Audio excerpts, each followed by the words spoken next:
Well, hello again, everyone. I'm Deb Sofield, and you're listening to my weekly radio show called Encouragement for Your Life. Many of you know I'm a national speaker, trainer, and coach, and I help people find their voice and learn to use it. I'm also a conference speaker on the topics of public speaking, presentation skills, how to deal with the media, and crisis communication.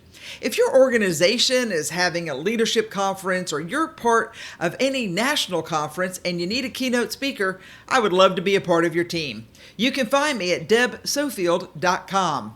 I've got a number of books on the market. My book series, Encouragement for Your Life, Tough Love Memos to Help You Fight Your Battles and Change the World, are available on Amazon, as well as my book, Speak Without Fear, and my latest book, which is called Perfecting Your Platform. Just go to Amazon, type in my name, Deb Sofield, and all my books will appear. The book, Speak Without Fear, is also on Audible if you'd like to listen to me read my book. I've got a great theme today. It is hard-hitting. Not sure it's for everybody listening, but let me just lay it on the line. Friend, you cannot fix yourself by breaking someone else. So stop it.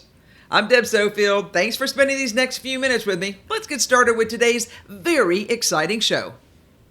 Okay, so I said very exciting show because every once in a while, I do know one of these shows is probably a little more hard-hitting than some of you are used to hearing on the radio.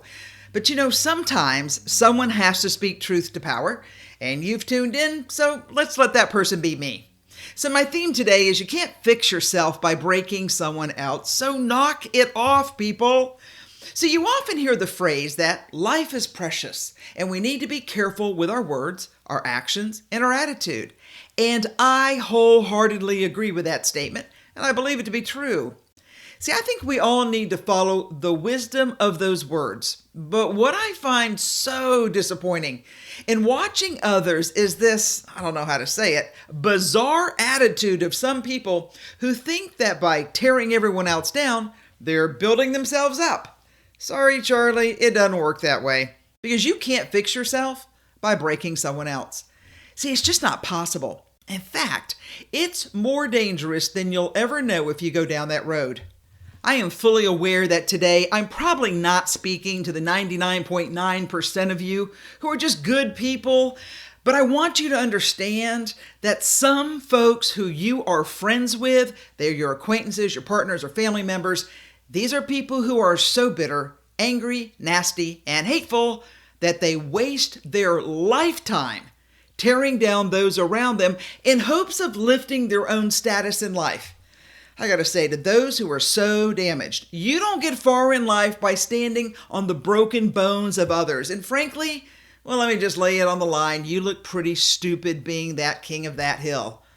Friend, if you're in a relationship where your friend, partner, family member, or significant other spends time tearing at the fabric of your life, you need to walk away. Because if you believe that life is precious, and I know you do, then you need to learn the value of your short life on this earth and value yourself enough to block the negativity of those who heap anger on you and others. Listen, these people are damaged, and you, dear soul, cannot fix them, nor should you try, when they have stooped so low to find their self-worth and tearing you down. I want to give you 3 reasons why having this negative attitude around you could do a lifetime of damage. Number 1, if you allow someone to verbally pick at you, over time, you will begin to believe that what they say is truth. Let me say that again. If you allow someone to verbally pick at you day after day, snarky, mean comment after snarky, mean comment, over time, believe it or not, you're going to believe that what they say about you is true. Today, you know they're a nut, and you think it won't bother you. But over time, you will begin to question yourself. And then when some issue arises and you can't figure out what direction to go, when questions are asked and you don't know the answer, or when conversations are started and you have little to nothing to add, their nagging, snarky comments that they snidely said to tear you down to build themselves up will start to seep into your subconscious, and over time, you'll begin to believe the negative talk because that's all you hear. Friend, you've got to guard your heart, your mind, and your soul against hurtful words that others use against you. Because they're not true, and they are meant to tear you and others down to build the other person up in your eyes and in theirs, which I have to say is a slippery slope, since in the end, everyone is damaged. See, it's at that point that I hurt for you and everyone I see this happen to, whether in business or speaking or politics. Since you never started out with the current thought of your now perceived limited ability, you've been lied to so much that you now believe it. The constant tearing down has now become the new normal, and you don't hear it as anything unusual. But friend, this tearing down is killing your spirit slowly until one day you're just an empty shell of the vibrant, loving, kind person you used to be and who we used to know. Hate to admit it, I see this most often with married couples where one of them thought they could love or push or force the other enough to grow them into maturity. But it didn't work. And over time, they've grown hollow in their lives. Due to the perceived social norms of their fancy neighborhood, they live as lonely people. Certainly not what they had planned when they started out. But here they are years later, wondering if being single would be as painful as being together. You know, this happens slowly. And then over time, it's hard to remember when this verbal abuse didn't occur. And yes, I call it verbal abuse because no one should have to listen to another be so unkind as to cause wounds that do not heal. And over time, they are constantly kept raw and hurting. Like it or not, I am well known for saying, walk away if all possible and save yourself. And if for some unknown reason you choose to stay, friend, have the courage to force the conversation back to an equal setting where no words of unkindness are tolerated or allowed. You've got to be strong in your resolve. Since this has become a habit, your opponent can change for a day or two, but not much more. And if you draw a line in the sand, so to speak, and allow them to cross it more than once, you've given in and lost the battle. Ideally, you should never allow your kids, your friends, your spouse, your boss, and anyone else verbally pick at you. Because the old saying is so true. There's always a little truth behind every, hey, I'm just kidding. A little curiosity behind every, hey, I'm just wondering. A little knowledge behind every, I don't know. And a little emotion behind every, I don't care. Today's the day that you understand the truth that no one can fix themselves by breaking someone else. It is not true today, nor has it ever been true. That is a lie that does a lifetime of damage. All right, my second reason is this. This is why you can't fix yourself by breaking someone else. And why it's so damaging is because when you allow others to talk that way towards you, you've allowed their venom to affect those you care about. Whether it's your kids, your spouse, your family, or friends, if you accept the disrespect that they're showing, you've now involved others. And friend, that is not right, good, or helpful. I have to admit, I don't like to see or hear it when someone rips into you or someone I know. And I really hate to see it when they turn from you and smart off to your spouse, your kids, your coworkers, who frankly have no dog in the fight.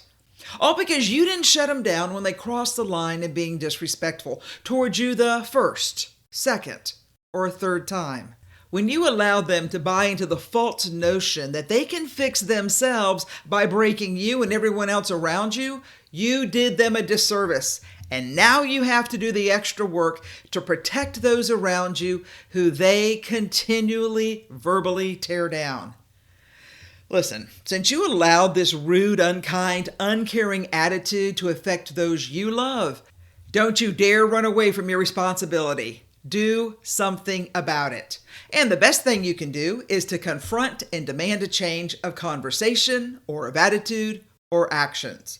And just a quick reminder, you always take someone with you to be a witness. You never do this alone. Hey, listen, nobody likes to be called out, and they will back it up and say you misunderstood them, or they were joking, or how could you think they would be that way? But remember, my friends, zebras don't change their stripes, leopards don't change their spots. Their actions speak for themselves. So you keep calm, stand firm, or walk away. I have to say, I love the quote. How beautiful it is to stay silent when someone expects you to be enraged. And I love the line, when tempted to fight fire with fire, remember, the fire department usually uses water. See, I need you to understand this thought for today. You can't fix yourself by breaking someone else. Remember my first point, if you allow it over time, you will believe the lie. My second point, if you don't stand up, you will allow them to hurt others. And my third point is this. When someone chooses to treat others with such disdain, you need to understand that they have lost a part of their heart. They are broken. Most likely, they cannot and will not do the hard work to heal, repair, or simply become better. Hurting people hurt people. I've heard it said that manipulative people do not understand the concept of boundaries. They are relentless in the pursuit of what they want, and they have no regard for who gets hurt along the way.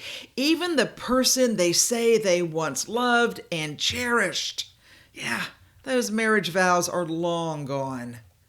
So knowing this, you, dear listener, need to be on your guard to keep yourself and those you love safely away from them.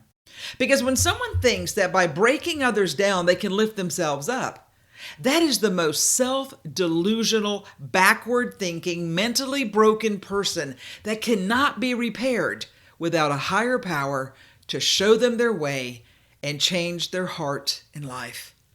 So you might ask me, well, Deb, how will I know who these people are? Or who will they become over time? Well, believe it or not, it's simple. Always listen to your heart. Because even though it's on your left side, your heart is always right, and you'll just know it. Remember, a healthy relationship doesn't drag you down. It inspires you to be better, to live your best life, and to become your best self. And anyone who does not do that for you, whether friends or family, they shouldn't have a place in your life. And if you were to ask me, I'd tell you that I really don't care if they're friends or family or coworkers.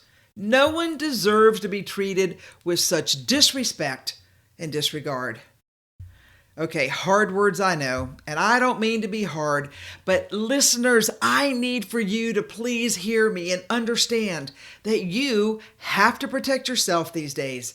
The world has changed. The stress of life has changed some of our friends and family. And if you fundamentally agree with me that life is precious, then the time to start to save your life is now, today.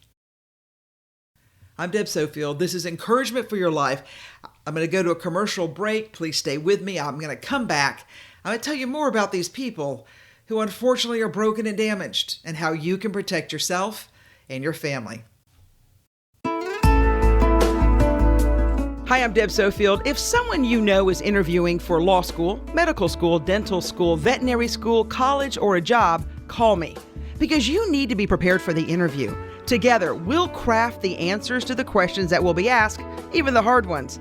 I'll teach you how to connect with the interviewer, work on your positive body language, and give you the powerful words and answers the interview requires. You know, for most interviews, there's a standard set of questions that you must know the answer to. And depending on what you're interviewing for, that conversation changes. You need a coach, and I can help. I have years of experience coaching for all types of interviews. Call me. I'd like to be on your team. I'd like to be your coach. Contact me through my website, debsofield.com. Hi, everybody. Thanks for staying with me. Deb Sofield here. You are listening to Encouragement for Your Life, and I admit today is a bit of a tough love session. That being said, I've come across some pretty fascinating articles, and it really has to do more with how our world has changed. Now, we all have heard the phrase that hurt people. But with that, I believe we have to be wise as well as kind. But we have to protect ourselves and our families. I came across an interesting article by a gentleman named Ken Fields, and I have edited this because I didn't like all of it, but there were some pretty good points. He starts out by saying people who hurt, specifically in an emotional or psychological sense, tend to hurt other people. Hurt people hurt people. They do so with harsh words, biting comments, derogatory statements, ridicule, condescension, sarcasm, yelling and screaming, cussing and innuendo about family members or friends. It doesn't really matter how a person came to be hurt. There are hundreds of ways it can happen. Childhood trauma, such as physical abuse or worse, parental neglect, peer bullying, sibling conflict, just to name a few. And because the trauma and hurt are so very common in our world today, I think it behooves anybody to have some understanding on either how to respond to such an outpouring or avoid being hurt by such. As mentioned, I'm going to edit this to get to the best parts. Number one, the author says don't take it personally. Hurt people are blind. They don't readily see that you may be an innocent bystander. Sometimes they are triggered by their pain, and because of that, they just say something awful. So friend, remember, if it is somebody who is a new friend or you're not quite sure what happened to them today, just remember, don't take it personally. He also goes on to say, for some, you might just need to listen. Be careful about arguing and reacting against the onslaught of hurtful words. That just makes that person more insane, and you need to be careful. So listen politely, maybe, or maybe you just say, hey, this isn't for me, and walk away.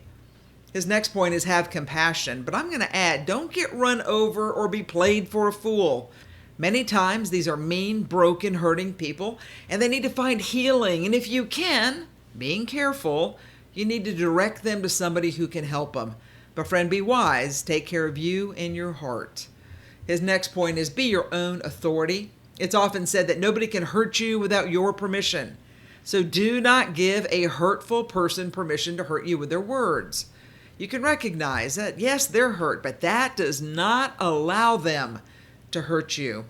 Some listening today need to, in a sense, create a protective shield which disallows the acceptance of words that are untrue, inaccurate, invalid, false, fictitious, faulty, and yes, hurtful.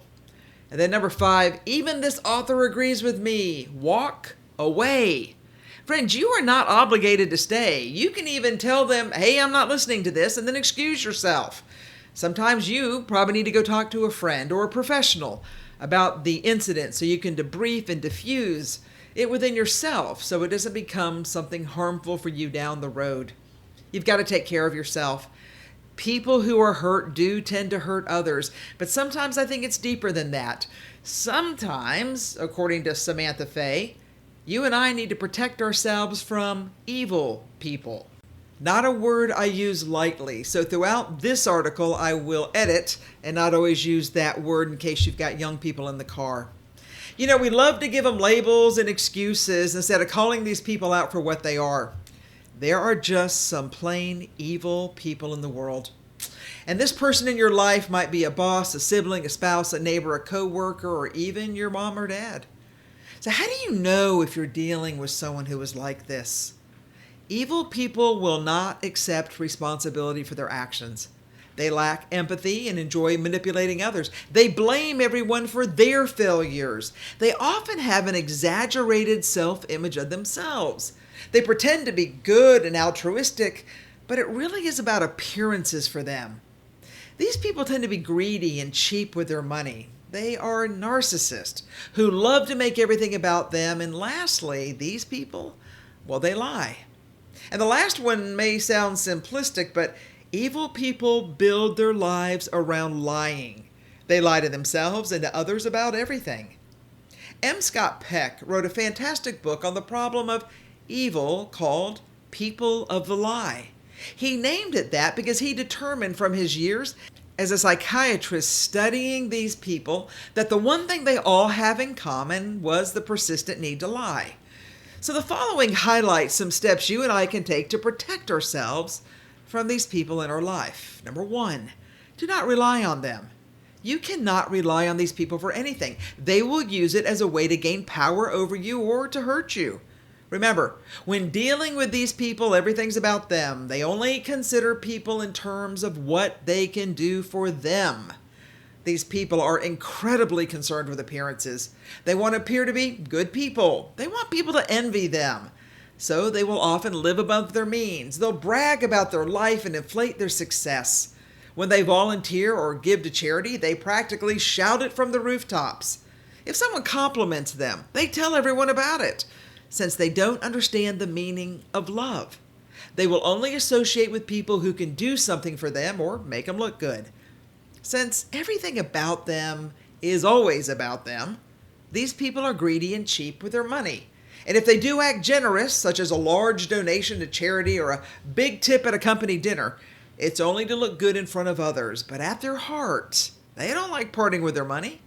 And if you rely on them for anything, they will use this to manipulate you and strip you of self-control and personal strength. Moving on, another point is don't confront them. Evil people tend to see others like them or the source of all their problems. They're not capable of seeing it in themselves. That's why it's fairly pointless to confront these people with the truth. They'll never see it, own it, validate it, or apologize. Instead, you will walk away from this confrontation feeling shaken, confused, disoriented, and questioning your own sanity. Don't try to convince them they're wrong. Don't argue with them or point out how they've hurt you. It's most likely a waste of your time and energy. Evil people will never own up to their sins. The next point is true. Don't expect them to change. These people tend to enjoy being exactly as they are. They don't change. So it's a waste of your time to put your hope, expectations, and energy into a fantasy that they will change. Put all that hope and change into you instead. These people are mentally strong. They submit only to their own will and needs. And they enjoy a fight. They won't back down. They also like to fight with others. Think about those who pit people against each other, or a parent who manipulates a child, a coach who's always blaming the kids instead of his or her lack of knowledge. Rather than hoping or expecting them to change, focus instead on you. It can be sad to let this dream go. In his groundbreaking book, Dr. Firestone writes, most people are afraid of leading separate, independent lives and cling to fantasies of love which offer the illusion and false promise of connection. You deserve better than relying on an old fantasy that they will change or will suddenly wake up and become the loving person you know they're capable of. It's just not going to happen. So you need to wake up out of your illusion and focus on you and your happiness. Don't expect anyone else, least of all these folks, to fulfill your needs. And finally, don't take their words and actions personally. We've already determined that evil people lie and manipulate to get what they want. So why would you believe their words about you? If they lie about everything, then everything they say to you is also a lie. The effects of living with these people can feel impossible to overcome. A husband who spends a lifetime downgrading his wife by telling her she's not attractive or lazy or useless is a murderer of a different sort. He has murdered her will, her courage, her belief in herself. These people can break a person's spirit without ever leaving a physical mark or scar as evidence. But if you don't take their actions and words personally, you'll turn those scars into armor and shield yourself from any further abuse as you live your life of joy. I will say you have got to create distance. Dr. Peck writes, evil is dangerous. It will contaminate or destroy a person who remains too long in its presence. If possible, the best way to deal with these people is not to deal with them at all. Distance yourself as best you can from these people. Don't confide in them. Don't put your trust in them. Don't be vulnerable with them. Set good, firm boundaries. Don't have any expectation of kindness or support from them. Please don't hope they'll change. Instead, focus on making yourself as strong as you can be. You can still empathize with these people. It's going to be an awful way to live life the way they do, devoid of love or compassion. But you can love them from afar and you can pray for them. And try to recognize any positives from any encounter you have with them. You're stronger because of them. You're probably more independent because you've had to be. These people truly enjoy seeing others being miserable. So if you've got to deal with them, the best thing to do is ignore them. Shine your light so bright that their words, deeds, lies, and manipulations bounce right off of you and return to them. I think the most important is live a life of joy. It's often said the greatest trick the devil ever pulled off was convincing us that he doesn't exist. The same holds true for evil people. We've heard out of suffering have emerged the strongest souls. The most massive characters are seared with scars. It's never easy encountering these people, but always remember that you have the power to let people in or out of your life. Recognize and validate for yourself the impact this person had on your life, and then learn to live a life of joy. I gotta tell you, I have so many more articles because this seems to be quite a topic in the world today. But at the end of the day, I want you to remember that you are loved, you are good, you are kind. Do not let the harshness of this world break your sweet spirit and soul. Why? Because others are looking to you as that beacon of hope and of light and of goodness. Our friend, let's be that together and change the world for the better. I'm Deb Sofield. This is Encouragement for Your Life. I hope you'll join me next week, same time, same place. Have a good one, everybody.